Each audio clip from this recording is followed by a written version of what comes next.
고린도 교회 안에는 10가지 문제가 있었습니다.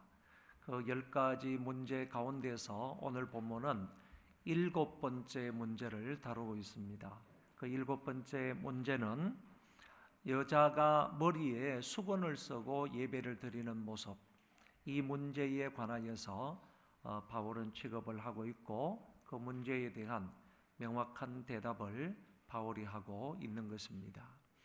그런데 이 여자들이 예배를 드릴 때에 예배포라는 것이 있죠. 예배포라는 것을 이렇게 머리에 쓰고 수건을 쓰고 하나님 앞에 예배를 드리는 이것은 반드시 역사적이고 문화적인 배경을 갖고 있다는 겁니다. 그 역사적이고 문화적인 이 배경을 우리가 좀 알아야 본문 말씀을 좀 이해할 수가 있는 것이고, 오늘날 이 말씀이 우리에게 어떤 교훈을 주는지 이것을 분명하게 알 수 있다고 생각합니다. 그래서 제가 오늘 본문으로 들어가기 전에 이 브루스 윈터라는 사람이 그 당시 가지고 있었던 3가지 문화적인 배경을 적어놓고 있습니다. 이 부분을 한번 보고 그 다음에 본문으로 들어가도록 하겠습니다. 자, 57페이지 두 번째 문단에 보시면 이 브루스 윈트는 다음에 3가지 문화적인 배경을 말합니다. 첫째, 이방의 종교적 의례가 진행되는 동안 사회적 지위가 높은 로마 사람들은 기도나 제사를 인도할 때 토가, 다시 말해서 예복을 입고 예복으로 그들의 머리를 가렸다, 이렇게 되어 있습니다. 그러니까 이 로마의 그 지위가 높은 그런 남자들이 기도나 제사를 인도할 때 그 머리에 토가를 쓰고 이런 일들을 행하였다, 그런 얘기죠. 그 영향으로 고린도 교회의 사회적 엘리트층 남자가 공동 예배 시 기도나 예언을 할 때 머리를 가렸을 수 있다, 이렇게 표현을 합니다. 그래서 바울은 그리스도인 남자들에게 그런 혼합주의적인 관습은 따르지 말라, 다시 말해서 남자가 머리에 수건이나 아니면 토가, 예배포를 쓰는 것은 이거는 남자의 머리이신 그리스도를 욕되게 하는 것이다, 이렇게 설명을 하는 것입니다. 둘째, 여자가 자기 머리를 가리는 것, 다시 말해서 어떤 머리에 수건을 쓰는 것, 이거는 그녀가 결혼했다는 사회적인 표시이다. 그러니까 저 여자가 결혼을 했느냐 안 했느냐라는 것은 예배 안에 들어와서 그 예배포를 쓰고 있는 것을 보면 저 여자는 결혼을 했구나 안 했구나 하는 것을 알게 된다는 것이죠. 저 여자에게는 남편이 있구나 없구나 하는 점을 알게 되는 것입니다.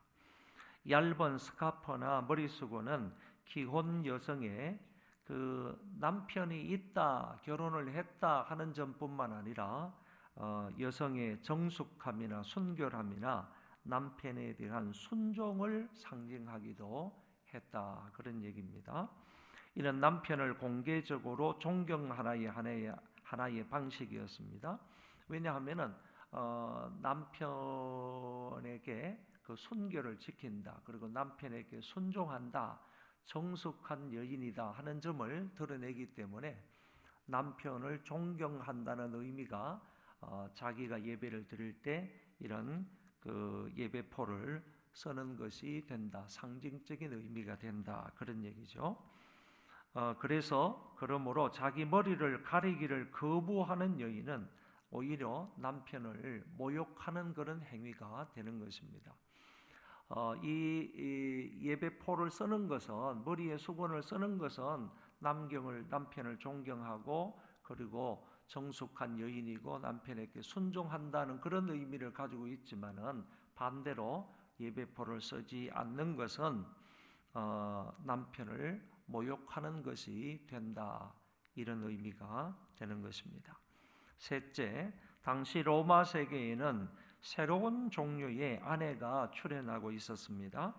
남편들에게는 성적 난잡함을 허용을 했습니다. 그냥 암묵적으로 허용을 하는 거죠.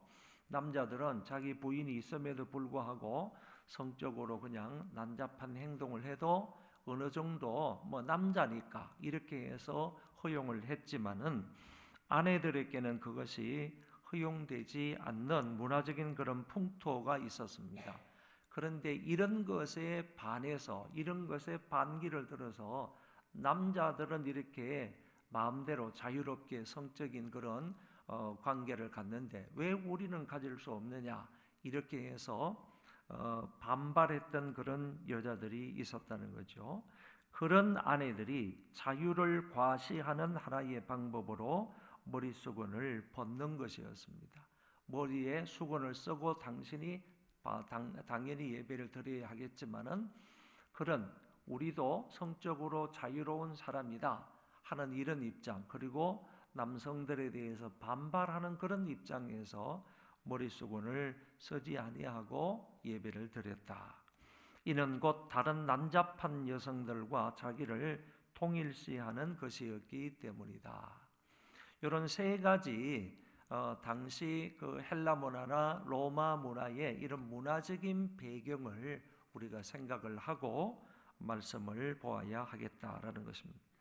결국 예배 시 기도를 하거나 예언을 할 때 머리를 가리는 남자들은 머리에 뭐 토가나 뭐 이런 예복을 덮어 쓰는 그런 남자들은 그리스도를 모욕하는 것이고, 자기 머리를 가리지 않는 아내들은 자기 남편을 모욕하는 것이 된다. 바울은 여기에 대해서 몇 가지 사항으로 설명을 한다. 이렇게 제가 설명을 했습니다.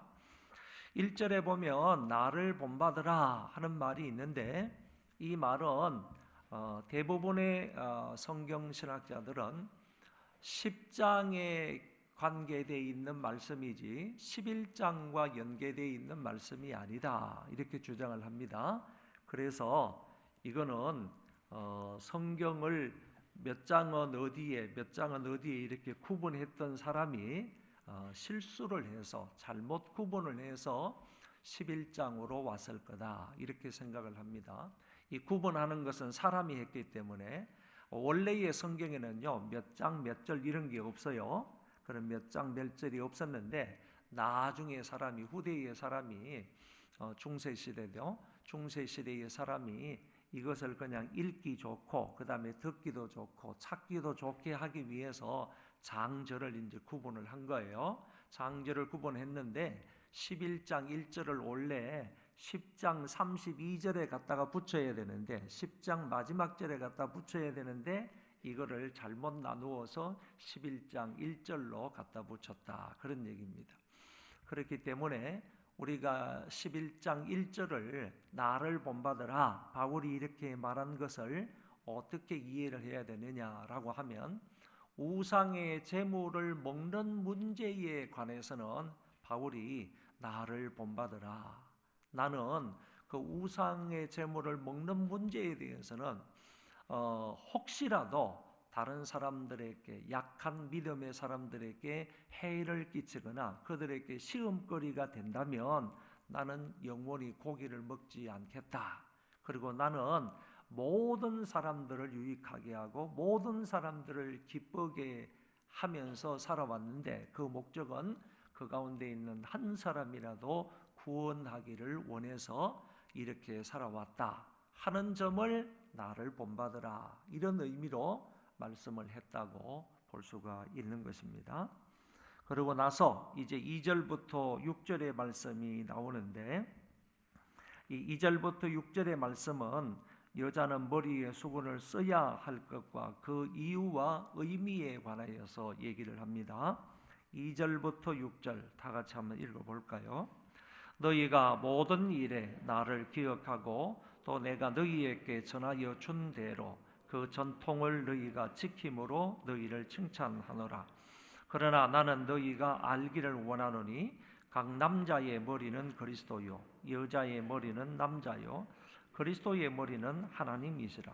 무릇 남자로서 머리에 무엇을 쓰고 기도나 예언을 하는 자는 그 머리를 욕되게 하는 것이요 무릇 여자로서 머리에 쓴 것을 벗고 기도나 예언을 하는 자는 그 머리를 욕되게 하는 것이니 이는 머리를 민 것과 다름이 없음이라.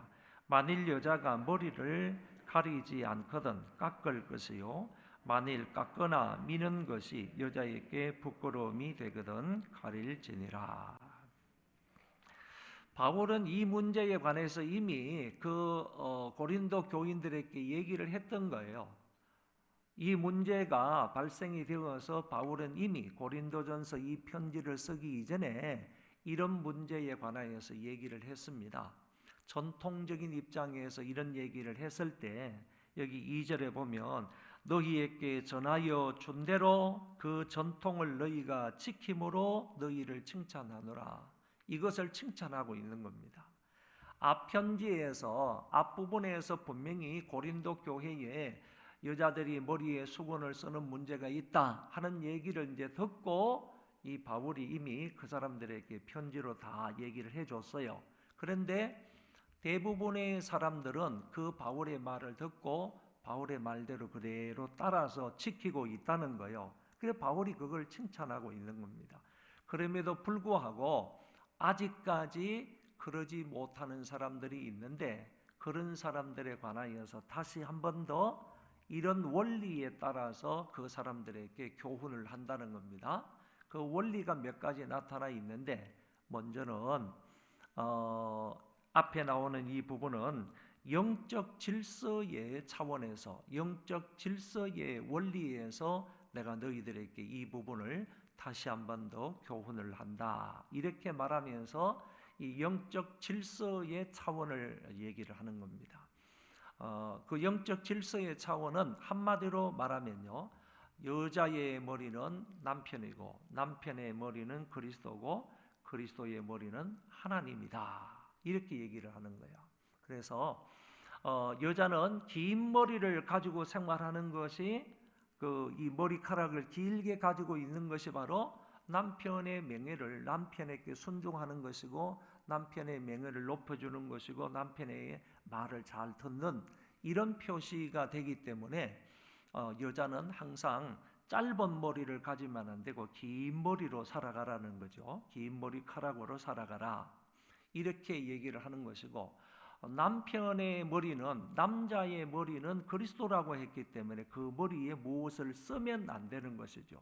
그 쓰면 바로 그 그리스도에게 욕이 되는 것입니다. 그리스도에게 욕이 되는 문제이기 때문에 그래서 남편의 머리에는 그리스도이므로 그 머리에 쓸 필요가 없지만은 여자의 머리는 남편이기 때문에 남편을 존경한다는 의미로 당시의 문화적 배경에서 존경한다는 의미, 순결하게 살아간다는 의미, 결혼했다는 그런 의미를 가지고 여자의 머리는 깎지 말고 써야지 된다. 그 써야지 된다라는 문제가 바로 교회 안에서 머리를 밀고 머리를 깎는 사람들, 여자들이 많이 있으니까 그 문제를 이렇게 다루면서 그런 사람은 반드시 예배를 드릴 때 긴 머리가 남편의 명예를 존중하는 것이므로 이렇게 마땅히 자기는 여자는 남편에게 속하여 있으므로 이렇게 머리에 수건을 쓰는 것이 마땅하다. 이런 질서 차원에서 분명하게 말을 해주고 있는 것입니다. 6절 말씀이 좀 해석하기 어려운데 보세요. 여자가 머리를 가리지 않거든 깎을 것이요 만일 깎거나 미는 것이 여자에게 부끄러움이 되거든 가릴지니라. 이 말은요. 머리를 가리지 않는 것은 이거는 깎거나 미는 것과 같이 부끄러운 일이다. 그런 얘기입니다. 머리를 가리지 않는 것은 머리에 이제 어떤 수건을 쓰든지 아니면 머리를 길게 기르든지 머리를 예배 때는 가려야 되는데 그 가리지 않는 것은 머리를 빡빡 깎거나 아니면 깎는 거하고 미는 거하고는 좀 다르다고 그래요. 그냥 일반적으로 머리를 자르는 것이지만은 미는 것은 그냥 산속에 있는 분들이 이렇게 머리를 막 면도칼로 이렇게 막 이게 미는 것처럼 그렇게 완전히 그냥 머리카락 하나도 보이지 않을 정도로 팍팍 미는 것을 말한다는 건데 그러니까 수건을 가리지 않는 것은 마치 머리를 깎는 것하고 여자들이 머리를 미는 것과 같은 그런 부끄러운 일이다 하는 점을 이 6절이 밝히 말하고 있는 것입니다. 그리고 나서 10절까지는요. 창조 원리의 차원에서 하나님의 창조 원리 차원에서 여자는 머리에 수건을 쓰고 예배를 드려야 된다 하는 점을 얘기를 합니다. 7절 보세요. 남자는 하나님의 영광, 형상과 영광이니 그 머리를 마땅히 가리지 않거니와. 그러니까 남자의 영광은 이게 그 하나님의 영광이고 하나님의 형상이라 그랬으면 남자의 머리는요 무엇인가 가릴 필요는 없다. 그러나 여자는 남자의 영광이라 말하면서 여자의 머리는 반드시 써야 된다 하는 점을 얘기합니다. 8절에는요 창조 질서상 남자가 여자보다 우선한다라고 얘기합니다. 남자 여자가 인격적으로는 평등하지만은 분명히 창조 질서를 생각을 해보면 남자가 먼저 태어난 겁니다. 남자가 먼저 창조가 된 겁니다. 그리고 남자의 몸에서 여자가 태어나는 것이 된 겁니다. 그 이후에는요 여자의 몸에서 남자가 태어난다 이렇게 또 논리를 펴는 거죠. 9절입니다. 또 남자가 여자를 위하여 지음을 받지 아니하고 여자가 남자를 위하여 지음을 받은 것이니 이 여자는 남자의 돕는 배필이다. 여자가 이 세상에 태어난 것은 돕는 배필자로 태어났다 하는 점을 얘기를 하고요. 10절에 그러므로 여자는 천사들로 말미암아 권세 아래에 있는 표를 그 머리에 둘지니라. 그러나 주 안에서는 남자 없이 여자만 있지 않고 여자 없이 남자만 있지 아니하니라.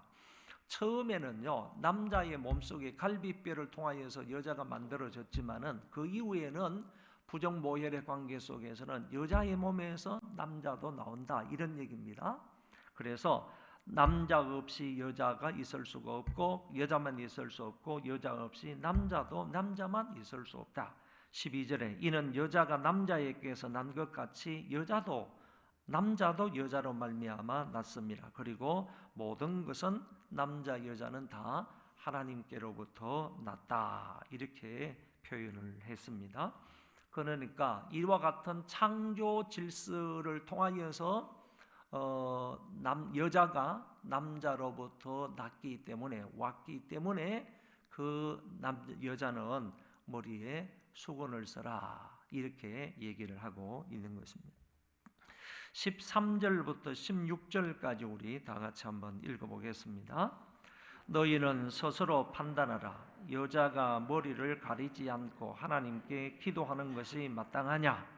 만일 남자에게 긴 머리가 있으면 자기에게 부끄러움이 되는 것은 본성이 너희에게 가르치지 아니하느냐? 만일 여자가 긴 머리가 있으면 자기에게 영광이 되나니 긴 머리는 가리는 것을 대신하여 주셨기 때문이니라.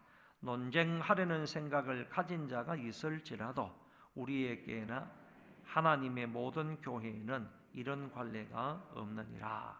그 밑에 설명을 보세요. 여자의 긴 머리 대신에 수건을 쓰는 것이 자기에게 영광이 된다 이렇게 얘기를 했습니다. 그리고 반론이 있을 수 있으나 그 밑에 16절에 보면 논쟁하려는 생각을 가진 자가 있을지라도 그랬습니다. 이런 문제에 대해서 얼마든지 교회 안에서 논쟁을 벌일 수 있겠으나 그러나 당시의 착용 규례대로 하는 것이 좋겠다라는 점을 얘기를 합니다. 이 문제가 여러분들에게 설명을 드렸지만은 그래도 이게 뭐야? 뭐 이럴 필요가 있나?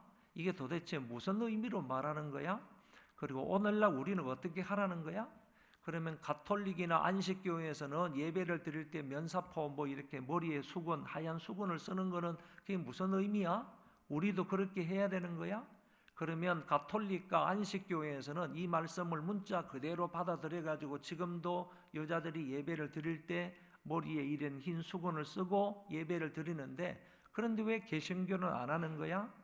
이런 생각이 들 수가 있지 않습니까? 혼란이 있을 수 있어요.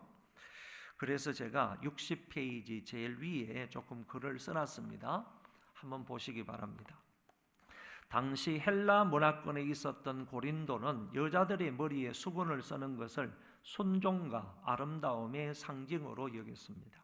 이런 관습을 바울은 아름다운 것으로 인정을 했다는 겁니다.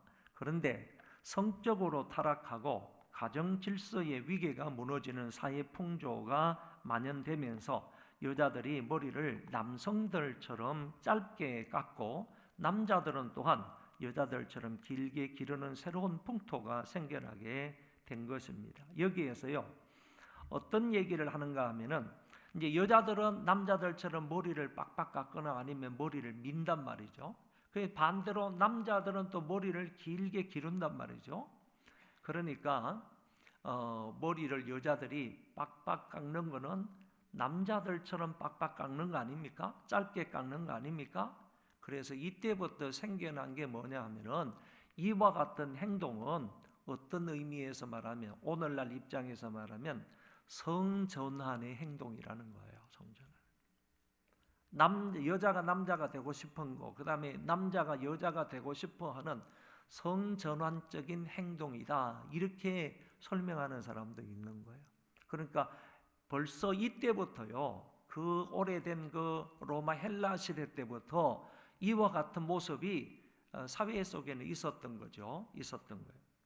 이런 새로운 풍토가 생겨나게 된 겁니다. 그 당시 매촌부들이 짧은 머리를 하고 있었는데 정숙한 여인들도 그들과 같은 헤어스타일을 따라하고 있었고 또한 그들이 그 모습으로 예배에 참석하는 경우까지 생기게 된 것입니다. 그러니까 매춘부들은 이 이제 종교적인 창녀들은 자기들의 신전에서 이와 같은 행동들, 좋지 못한 이런 부도덕한 행동을 하면서도 머리를 빡빡 깎고 그런 행동을 했는데 그런 모습으로 그대로 와가지고 또 예수를 믿는다고 교회에 와가지고 예배를 드린단 말이지. 그러면 누구든지 그 사람의 머리를 보면 아, 저 여자는 어떤 여자다 하는 것을 다 알잖아요. 다 알잖아요. 그래서 그 사람들하고 그냥 그런 모습으로 있으면 이거는 분명히 부도덕한 그런 모습이 되니까 우리 모든 사람들은 그런 행동을 하지 말고 그래 모두 다 여자들은 결혼한 여자들은 다 머리에 예배포를 써서 함께 예배를 드리라. 예배에 방해되는 요소를 보이지 말고 그런 행동을 하지 말고 다 예배가 방해되지 않도록 여자들은 면사포를 써라 이렇게 얘기를 한 것입니다. 바울은 여자들의 머리에 수건을 쓰라는 것을 말하는 것이 아니라 실제적으로 여자들의 머리에 수건을 쓰라는 것을 강조하기 위해서 이 말을 하는 것이 아니라는 얘기입니다. 여자가 머리를 깎거나 민 모습으로 예배에 참석하지 말 것을 얘기하고 있는 것이다. 그런 모습은 부끄러운 일이니 수건으로 가리라는 것입니다. 여자의 긴 머리는 하나님이 주신 것으로 알아 긴 머리로 나와서 예배를 하던 그렇지 않으면 머리를 깎은 사람은 그 머리에 수건을 쓰고 나와서 하나님께 예배하라는 의미입니다. 그러므로 바울이 고린도 교회에 주신 이 말씀을 우리는 오해 없이 이해하여야 합니다. 바울은 당시 고린도 지방의 풍습을 따라 그 머리에 수건을 쓰고 예배에 참석하는 일에 대해 나무라지 않을 뿐이지 결코 그대로 하라는 것, 그 어떤 관습이나 풍습을 그대로 따라야 한다, 의무적으로 반드시 이행을 해야 된다 하는 그런 의미가 아니라는 점입니다. 결론 4번부터 한번 보겠어요. 당시 문화적 규례에 따라서 여성의 머리수건은 쓰라고 합니다. 일단 바울의 이 문화적 충고는 모든 시대, 모든 교회에 구속력을 갖지는 않는다고 보는 것입니다. 그러니까 모든 시대에 모든 교회에 구속력을 받는 그런 일이다 이렇게 생각을 한다면 가톨릭이나 안식교처럼 이렇게 예배를 드릴 때마다 여자분들은 머리에 그 예배포를 써야 할 것입니다. 그러나 이것은 당시 고린도의 세속문화, 즉 남녀 사제의 외모나 동성애자들과 신전의 매춘부들의 외모와 관련하여 생겨난 교회 내의 문제이므로 그리스도인들에게 그들 문화의 모든 관습을 그대로 따르라고 충고하는 것은 아닙니다. 그러니까 그 다음 세대, 오늘날에 있는 모든 교회는 이 관습을 따라야 된다, 이런 의미로 바울이 말하고 있는 것은 아니다라는 것입니다. 그러므로 현재 우리가 이 부분을 근거로 생각해야 할 것은, 우리가 예수 그리스도의 증인으로서 우리 문화 속에서 복음을 전할 때 또는 예배를 드릴 때 방해가 되는 외모나 행동은 피해야 한다는 정도의 교훈을 받으면 되겠다. 다시 말해서 어떤 사람이 예배를 드리러 왔는데, 또는 뭐 여자분이 뭐 남자도 그럴 거 똑같을 거예요. 막 그냥 머리를 뭐 노랗게 빨갛게 물을 들여가지고 앞에 앉아서 예배를 드린다라고 하면, 이거는 분명히 범상한 것은 아니니까 모든 사람들이 볼 때 이거 예배에 분명히 방해가 될 거예요. 저 여자 누구야? 왜 저렇게 했어? 무슨 뭐 마음의 변화가 있어? 저 여자 왜 그래? 그러면서 이렇게 좀 좋지 않은, 곱지 않은 그런 시선으로 바라볼 수가 있을 거란 말이죠.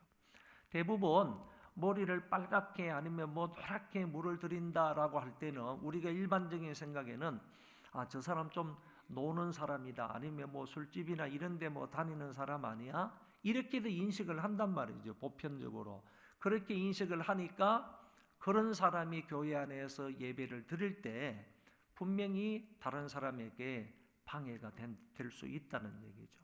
그래서 이런 부분에 관해서는 우리가 조금 신경을 많이 써야 되겠다. 어떤 사람은 이런 말을 해도 되는지 모르겠어요. 어떤 사람은 눈썹을 보통 눈썹은 양쪽에 하나씩이잖아요. 근데 눈썹을 요새는 막 2개씩 그리는 사람이 있대요. 2개씩 막 이렇게 이중적으로 2단계로 막 이렇게 하는 사람도 있대요. 만약에 그런 사람이 와가지고 그것도 막 컬러풀하게 막 이렇게 해가지고 눈썹 2개씩 4개를 막 이렇게 해가지고 와서 예배를 드리면 여러분은 어떤 생각이 듭니까? 좀 이상하다 말이지. 저런 모습으로 나와서 예배를 드리나? 뭐 이런 생각이 들지 않겠습니까? 그래서 오늘날 예배를 드릴 때에 우리의 외모나 행동이나 옷이나 이런 부분, 이것도 이제 외모적인 모습이잖아요. 예배를 드릴 때 이제 이런 예배포를 쓰는 거, 이거는 외모적인 모습이고, 어쩌면요, 이거는 우리가 생각하는 오늘날 가톨릭에서 말하는 손수건처럼 이렇게 짧게 생긴 게 아니에요. 실제적으로는 좀 이렇게 길게 밑에까지 내려오는 그런 예배포거든요. 그런 예배포를 이제 만약에 누구 하나 어떤 그 뭐 머리에 덮어 쓰는 거 이런 거 가지고 덮어 쓰고 예배를 드리면 모든 사람들의 또 시선이 그쪽으로 또 집중되는 거 아니겠어요? 또 옷을 뭐 너무 휘황찬란한 뭐 가슴이 다 패인 이런 옷을 입고 온다든지, 너무 짧은 옷을 입고 온다든지 뭐 이러면요, 사람들의 시선이 그쪽으로 쏠리게 되면 결국에 다른 사람이 예배를 방해하는 행위와 외모가 되지 않겠는가. 이런 부분에 있어서는 우리가 조심해야 된다라고 생각을 하고, 이 본문의 말씀은 그 당시 문화적인 배경 가운데서 그 당시 교인들에게 사도 바울이 지침을 주고 말씀을 하신 것이다, 이렇게 생각하면 되겠습니다. 결론은 그렇게 지나가고요. 우리 기도 제목을 다 같이 읽도록 하겠습니다. 우리 찬양하시는 분들 나오시고요. 1번 시작. 교회 안에서 영적인 질서를 잘 지키게 하옵소서. 2번 남녀가 평등하나 그 기능에 차이가 있음을 알고 서로를 배려하며 그 기능에 충실하게 하옵소서. 3번 우리의 외모와 행동이 다른 사람의 예배에 방해가 되지 않게 늘 조심하게 해 주시옵소서. 4번 아이들이 외모 지상주의에 빠지지 않고 내면을 지식과 믿음과 은혜와 사랑으로 잘 가꾸는 자가 되게 하옵소서. 그러니까 혹시 남자들이 긴 머리 하고 와서 막 철렁철렁 대며, 요새 어떤 뭐 TV에 많이 나오는 사람은 막 뒤에 이렇게 머리를 묶어 가지고 나오는 그런 사람들이 좀 있는데, 뭐 지금은 별로 뭐 괜찮다라고 하지만은 예배를 드릴 때 남자가 막 긴 머리 막 철렁철렁 거리면서 이렇게 나와서 예배를 드리면 그것도 또한 좀 이상할 것 같아요. 이런 것도 예배에 방해가 되지 않도록 조심해야 할 사항으로 보여집니다.